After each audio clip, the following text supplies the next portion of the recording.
After a bumpy ride, the carriage finally arrived at the town. Before reaching the Fong residence, they encountered Kwang Hong Nia and Din Din standing by the roadside. Upon seeing Duong Tu, the tense expression on Kwang Hong Nia's face relaxed. He immediately inquired, "Brother So, was the journey smooth?" Duong Tu smiled and replied, "Fortunately, I had Sister Hua Tuc to look after me." The group made their way through a small alley back to the Fong residence. Just as they stepped through the gates, a servant came rushing in, flustered, reporting that an esteemed guest staying in the residence had met with an incident. They hurried to the rear courtyard where the guest was staying. Opening the door, they saw Su Dai Luke and Ka Long sitting around a table, while Ti Quan Min lay motionless on the bed, eyes shut, a damp cloth placed over his forehead. Beside the bed stood a wooden chair, on which sat an empty bowl, with traces of brown liquid at the bottom. The entire room was filled with a strong scent of medicinal herbs. "What happened?" someone asked. Ka Long sighed heavily, his face grim. "Don't even mention it." Ti Quan Min's mind seemed to be bewitched by a ghost. He even went to move the millstone placed over that well. By the time we discovered it, he had already fainted. Hearing Ka Long's account, Duong Tu immediately realized this was the very well he had once taken note of. In the real world, that well's opening was also weighed down by the Bodhisattva's hand as a seal. Su Dai Luke reassured them, "No need to worry too much. The physician in the residence just examined him. There's nothing serious. He has already been given a decoction." As if remembering something, Su Dai Luke got up and went outside. "Oh right, we just found some clues in the residence. Come and see." They left the reception room and went to the back of the four men's quarters. Behind the bushes, they found very clear yet strange marks on the ground, winding trails that extended all the way to the window behind the reception room. Kwang Hong Nia measured the tracks with his steps, his expression darkening. "These are marks from a fishbone scraping along the bottom of a boat." This immediately made everyone recall the previous night, the plump figure that appeared outside the window.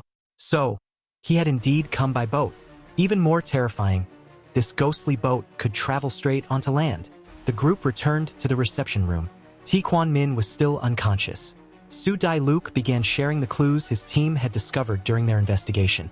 The Fong family has truly been struck with misfortune. Half a year ago, the eldest son passed the imperial examination with honors. On his way home with friends, while crossing the river by boat, he slipped and fell into the water. The current was swift, and in the end, even his body could not be recovered. Su Dai Luke added, "It has nothing to do with the Lao Ngulone ferry. I asked around, it wasn't that river. But that was only the beginning." Next was the third son. While bathing, he suddenly went insane, claiming something in the tub scratched his leg. Many renowned physicians were summoned, but it was useless. They said it was trauma-induced madness, likely incurable. Aside from the unmarried third son, both the eldest and second sons had wives and heirs.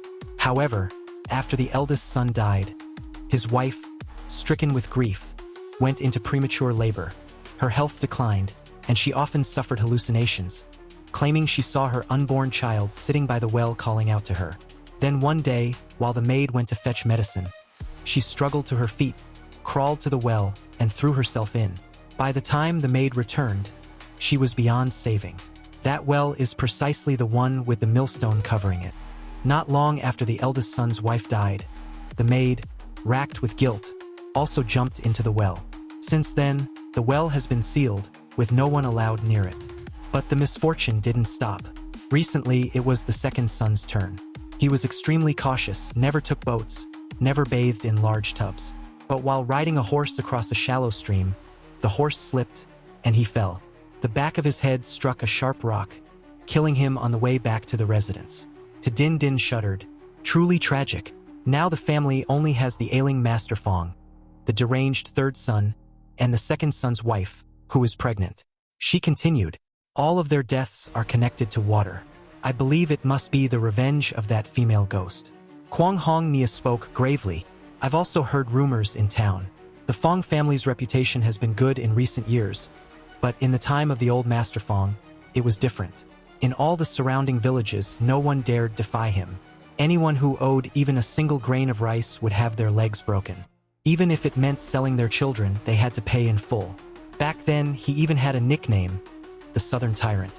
We also heard that his grave is at Hugh Ma Ridge, not far outside the city. We wanted to visit, but worried there wouldn't be enough time.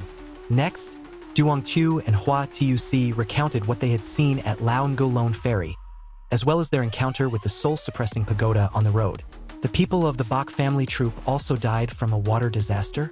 Someone asked. This completely overturned their earlier assumptions. Could it be that the Fong family bribed the boatmen to deliberately stage this incident? Someone speculated. Hua Tuc interrupted. First, the victims weren't only from the Bok family troop. There were also soldiers from a nearby garrison. The Fong family is just a wealthy household, with no ties to officials. They wouldn't dare kill military officers. Second, how do you explain the sudden rainstorm and dense fog that night? Everyone at the ferry saw it clearly. The room fell silent. After a moment, Kwang Hong Nia spoke.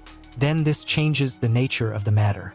The fact that Hai Lak acted means the Bok family troop members are also involved. I suspect they sold Hai Lak to the Fong family. It was Hua Foi who gave Hai Lak to the Fong family, Duong Tu suddenly realized. No wonder they chose the old Master Fong's death anniversary. It was for a wedding ceremony. That explains everything. The Fong family spent a large sum to buy Hai Lak from the Bok family troop, using the pretext of performing a ghost opera as a gift for the old master, who had loved opera while alive. Naturally, the Bok family troop and their leader knew about this. After all, they took the money and had to cooperate. But Hai Lak herself clearly had no idea. To Din Din, after thinking it through, gnashed her teeth. So much for the great philanthropist Master Fong. What a vicious heart, Su Dai Luk sneered.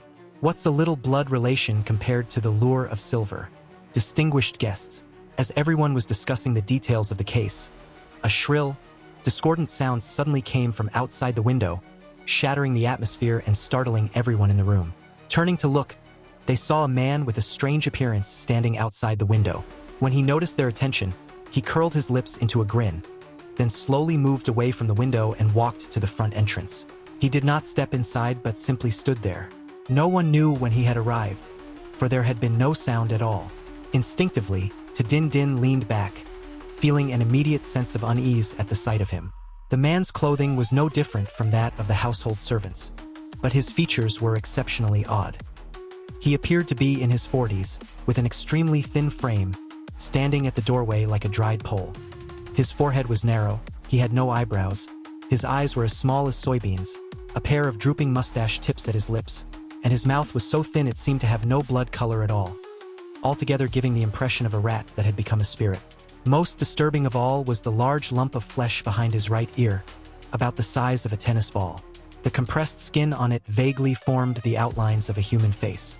His sparse, messy hair was tied into an unsightly knot on the top of his head. One glance was enough to know he was no ordinary servant. Duong Tu looked him up and down, finally fixing his gaze on the man's shoes. The man spoke in a hoarse voice, as if his throat were being squeezed. His tone neither entirely male nor female.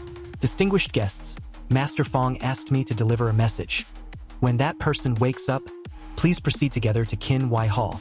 Kwang Hong Nia glanced outside, noting that the sun was nearly set, and asked, "It's getting dark. I wonder what urgent matter Master Fong wishes to discuss with us?" The man's lips twitched as he attempted a smile, but it only caused his entire face to spasm. "It's nothing major, merely that Master Fong has prepared some documents for you. With them, you will be safe and unharmed tonight." With that, he turned and walked away. Only then did everyone notice his peculiar gait. He walked on tiptoe, yet his pace was remarkably quick. Watching his back disappear around the corner of the courtyard, Hua Tuc muttered, "This man is strange. Where did he come from?" Su Dai Luk said gravely, "He's no ordinary person. He's skilled in martial arts. Did you notice his shoes?" Duong Tu nodded. "They're huge and you can't tell left from right. Given his height, just over 1.70 meters, those shoes are abnormally large." Su Dai Luk added, "Only corpses wear shoes without distinction between left and right.